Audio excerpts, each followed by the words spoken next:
अस्सलाम वालेकुम दोस्तों, मेरा नाम डॉक्टर आसिफ़ तालिकोटी है। मैं डिस्ट्रिक्ट आयुष हॉस्पिटल बीजापुर में गवर्नमेंट डॉक्टर हूँ। तो मैं जिस बीमारी के बारे में आज आज आपके साथ डिस्कस करने वाला हूँ वो है पैरालिसिस, या फिर जनरली हम लोग आयुर्वेद में इसको पक्षवद या पक्षाघात कहते हैं।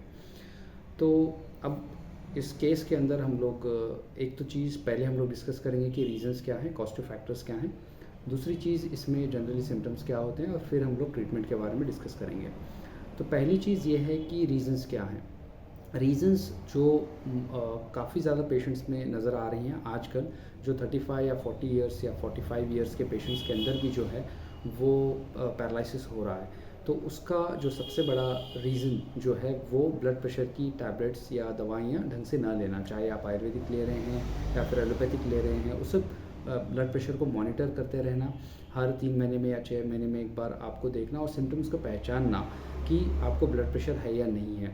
या फिर जब आपको डायग्नोस एक बार हो जाता है तो आप या एलोपैथिक ड्रग्स लें या आयुर्वेदिक ड्रग्स लें या कोई भी अल्टरनेट मेडिसिन के ड्रग्स लें, मगर उसको रेगुलरली आपको कंज्यूम करते हुए रहना चाहिए। उसको लोग काफ़ी सारे लोग जो है वो छोड़ देते हैं या फिर टाइम से नहीं लेते हैं और गैप ज़्यादा करते हैं, 10 दिन 15 दिन वो छोड़ देते हैं।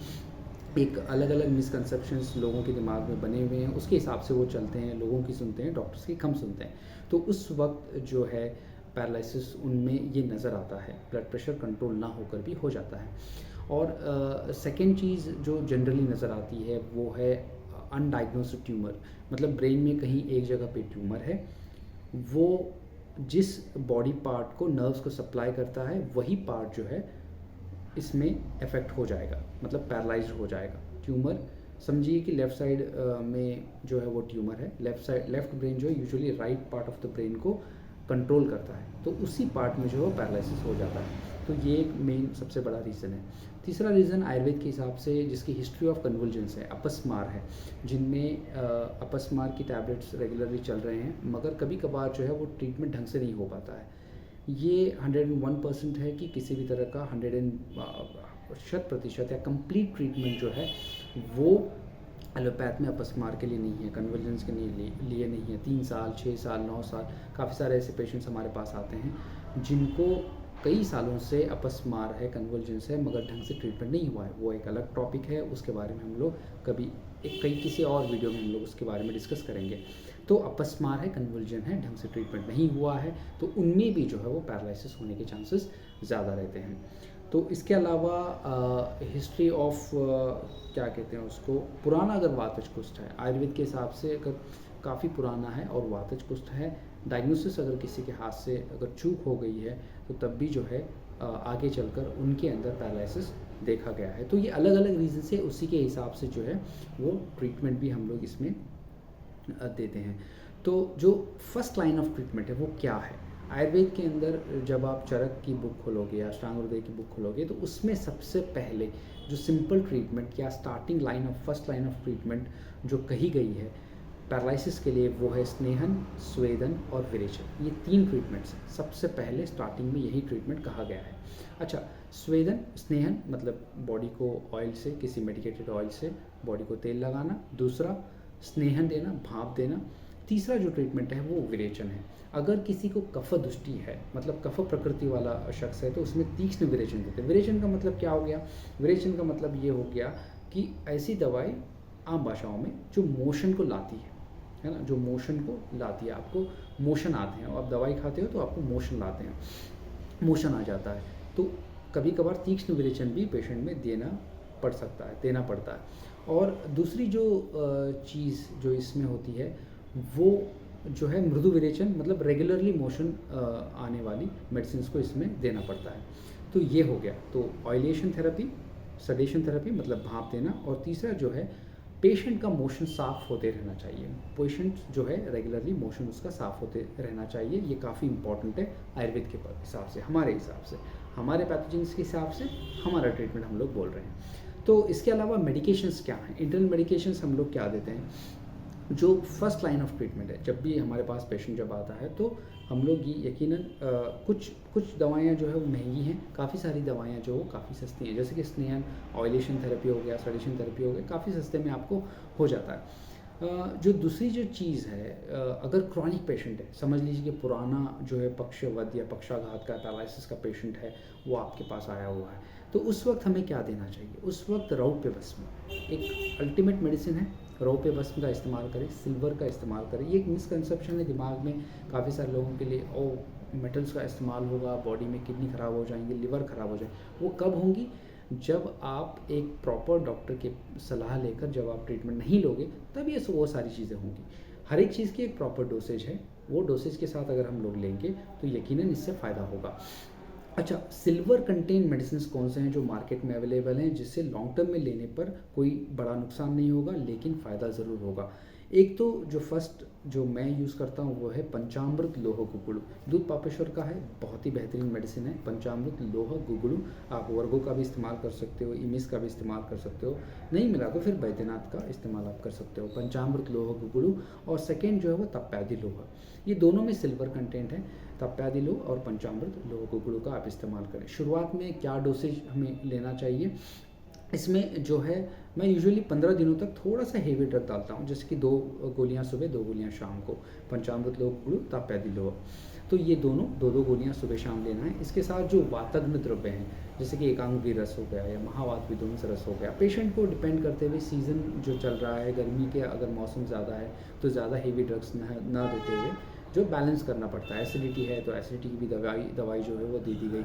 और वात को कम करने के लिए जो है एक जो मेडिसिन आता है दशमूलारिष्ट, जो हर एक वातग्नि के लिए इसका इस्तेमाल किया जाता है। तो इसके अलावा जो मैंने तीक्ष्ण विरेचन के लिए मैंने कहा कि कौन सी मेडिसिन लेनी है, और स्नेहन के लिए कौन सी मेडिसिन लेनी है। ऑयल एप्लीकेशन के लिए जो ईजिली अवेलेबल होता है, किसी भी आयुर्वेदिक शॉप में अगर आप जाएंगे तो नारायण तेल जो है वो आसाम से मिल जाएगा। नारायण तेल मिल जाएगा, क्षीरबला तेल है, वचा तेल है, मतलब जो भी आयुर्वेदिक जो माश तेल भी जो है वो मिल जाएगा। तो बेस्ट जो मेरे हिसाब से है वो नारायण तेल है, आसानी से मिल जाता है, उसका आप इस्तेमाल करें। अगर नहीं है, आपको घर में ही बनाना है, तो एक और वीडियो मैंने बना चुका हूँ कि घर में अगर आप कोई मेडिकेटेड ऑयल बनाना है तो वो कैसे बनाना है, वो मैंने दूसरे वीडियो में मैंने एक्सप्लेन किया हुआ है, आप जस्ट सर्च करें, उसमें आपको वो मिल जाएगा। ठीक हो गया। तो उसके बाद आपने स्नेहन करवाया, स्वेदन करवाया। स्वेदन मतलब क्या होता है? गरम गरम पानी आपको बॉडी पे डालना है पेशेंट के, गरम गरम पानी जो वह सह सकता है, अच्छा गर्म पानी, भाप जिससे निकलना शुरू हो जाए, उस तरह का गर्म पानी आपको पेशेंट के ऊपर डालना है। और तीसरी जो चीज़ है वो है तीक्ष्ण विरेचन। अगर आपको लेना, यूजुअली फर्स्ट जो है मैं त्रिवृत लेह जो है पेशेंट को दे देता हूँ, वो आसानी से आपको आयुर्वेदिक शॉप में मिल जाएगा। त्रिवृत लेह लेने के बाद थोड़े से मोशन ज़्यादा होते हैं, 3-4 अच्छी चीज़ है, होते हैं मोशन। अगर उसको रोकना है तो क्या करना है, नींबू पानी पेशेंट को पिला देना है, वो बंद हो जाएंगे। उसके अलावा डेली हर 2 या 3 दिन में एक बार आपको एरंड तेल जो है 5 ml तक गर्म पानी में पेशेंट को देते रहना है, जिससे उसका पेट जो है वो साफ होता रहेगा। वो मृदु विरेचन है। काफ़ी सारे लोग बोलते हैं एरंड तेल से बहुत सारे मोशन, ऐसे कुछ नहीं होता। काफ़ी सारे लोगों को पहले डोज में तो मोशन होता ही नहीं है, फिर धीरे धीरे से वात जो है बॉडी से, शरीर से बाहर निकलता हुआ जाएगा। अच्छा, इसके बाद और क्या मेडिसिन हम लोग इस्तेमाल कर सकते हैं? और एक सिम्टम आता है कि पैरालिसिस हो गया है ना, पैरालिसिस हो गया है पेशेंट के अंदर। अगर लेफ्ट में पैरालिसिस हुआ है तो उसके जो मस्कुलर स्ट्रेंथ जो है वो वीक हो जाते हैं। अगर आप राइट हैंड और लेफ्ट हैंड कंपेयर करोगे तो मसल जो है वो बारीक हो गए हैं, है ना, स्ट्रक्चरली उसमें डिफॉर्मिटी आपको क्लियरली, डिस्ट्रोफी जो है वो नज़र आ रही है। तो ऐसे केस में क्या करना है? ऐसे केस में महाकल्याणकृत एक घी है, उसका इस्तेमाल करें।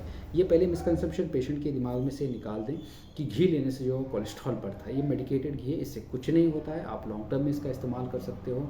महाकल्याणकृत जो है सुबह और शाम को 1 टीस्पून गर्म पानी के साथ आप लें। तो इतना रेगुलरली पेशेंट को लेना है। अगर पक्षाघात है, पक्षवद है, पैरालिसिस है, कोई भी रीज़न हो, आप इसका इस्तेमाल पहले शुरू कर दें और इंशाल्लाह इससे आपको यकीनन फ़ायदा होगा। तो कौन से? पहला स्नेहन, कोई भी मेडिकेटेड ऑयल का इस्तेमाल आपको करना है। स्वेदन, गरम गरम पानी आप डाल सकते हो, या कोई पंचकर्मा सेंटर अगर है तो वहाँ पे आपका दोनों स्नेहन और स्वेदन दोनों हो जाएगा। मृदु विरेचन, पहले तीक्ष्ण विरेचन दे दें त्रिवृत लेह से, उसके बाद एरंड तेल का इस्तेमाल रेगुलरली करते जाएं। हर 2 या 3 दिन में एक बार एटलीस्ट उसका मोशन, वात जो है शरीर से निकलता हुआ जाए।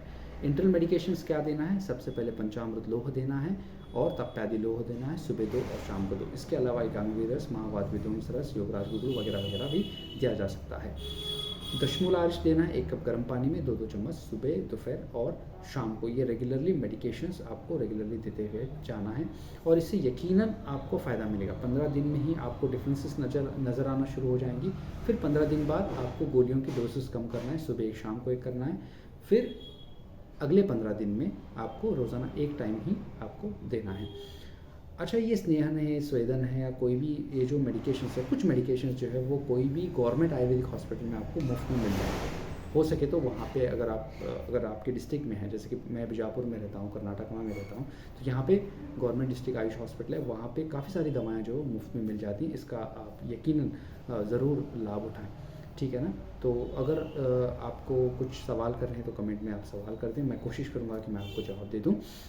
और इस वीडियो को जो है अगर आपको पसंद हो गया तो लाइक करें, शेयर करें और सब्सक्राइब ज़रूर करें। तो आगे हम लोग जो हैं वो और भी डिसीज़ के बारे में डिस्कस करेंगे, और भी बीमारियों के कौन से आयुर्वेदिक मेडिकेशंस है या यूनानी के मेडिसिन हैं जो हम लोग दे सकते हैं, वो मैं आपके साथ डिस्कस करूँगा। वीडियो को देखने के लिए आप लोगों का बहुत बहुत शुक्रिया।